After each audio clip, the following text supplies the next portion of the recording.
오늘 소개해드릴 사건은 로맨스 영화에 나올 법한 사건인데요. 충북 진천의 한 중학교 여교사가 학기 초부터 같은 학교 제자와 부적절한 만남을 이어왔으며 이 만남은 교장 선생님이 학생들과 상담하는 과정에서 발각되어 세상이 떠들썩했던 사건입니다.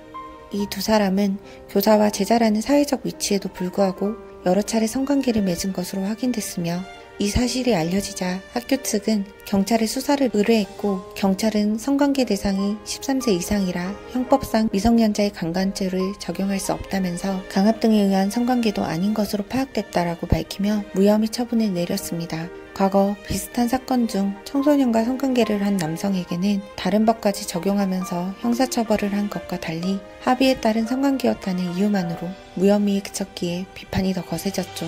충북 도교육청에 따르면 징계위원회를 열어 해당 여교사의 징계 수위를 결정할 방침이라고 발표했는데요. 미혼인 여교사는 담당 교육지원청의 분리조치에 따라 학교에 더는 출근하지 않고 있는 것으로 알려졌습니다. 이러한 처분에 법조계에서도 의문이 계속 제기되고 있는데요. 최근 판례를 살펴보면 13세 이상 청소년과 합의하에 이뤄진 성관계라 할지라도 유죄 판결이 나오는 경우가 많아지고 있기 때문입니다. 대표적인 사례로는 2016년 여중생과 성관계를 가진 혐의로 고소당한 대구의 40대 학원장 사건인데요. 당시 검찰은 성관계 사실은 인정되지만 증거 불충분이라며 불기소 처분했으나 여학생 부모의 거센 반발로 사건이 공론화되기 시작하자 재수사에 착수해 기소를 결정했습니다. 이때 검찰이 형법이나 아동 청소년의 성보호에 관한 법률이 아닌 아동복지법을 적용해 재판에 넘기자 법원에서는 이 학원장에게 징역 3개월의 성폭력 치료 프로그램 80시간 이수와 아동 관련 기관에 7년간 취업금지 명령을 내립니다. 또한 재판부는 피고인은 피해 아동의 스트레스 상황에 직면해 불안한 심리 상태에 있을 것을 이용해 성적인 대화를 유도하고 성관계를 암시해 성관계에 이른 것으로 판단된다라고 발표했죠. 이번 충북 사건과 비슷한 사건에도 법원이 실형을 선고한 바가 있는데요. 2017년 경남 지역에서 초등학생 제자와 성관계를 한 혐의로 재판에 넘겨진 여교사는 1심에서 징역 5년과 성폭력 치료 프로그램 80시간 이수 및 신상 공개 10년을 명령받았습니다. 다만 충북 사건과 달리 이 사건은 피해자가 만 13세 미만이었다는 점에서 차이를 보였죠.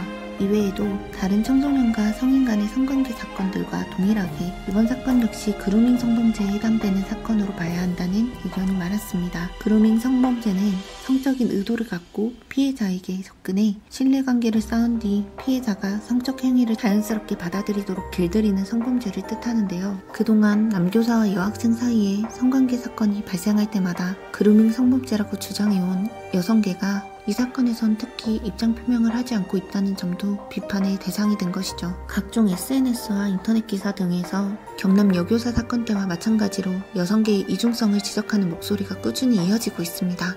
이 사건에 대해 바른미래당 하태경 의원은 이날 자신의 페이스북 페이지 하태경의 라디오 하하를 통해 성에 대한 인식이 부족한 중학생과의 성관계는 합의하에 이루어졌다고 해도 범죄의 성격이 강하다며 유엔이 권고한 것처럼 만 16세 미만 청소년과 성관계를 맺는 성인은 남녀 불문 예외 없이 처벌하는 법을 발의하겠다라고 강조했습니다. 선생과 제자의 어긋난 로맨스, 학생을 바른 길로 인도하기 위해 아껴주고 사랑을 줘야 하는 지위에서 다른 의미의 사랑이 피어난 것일까요? 시청해주셔서 감사합니다.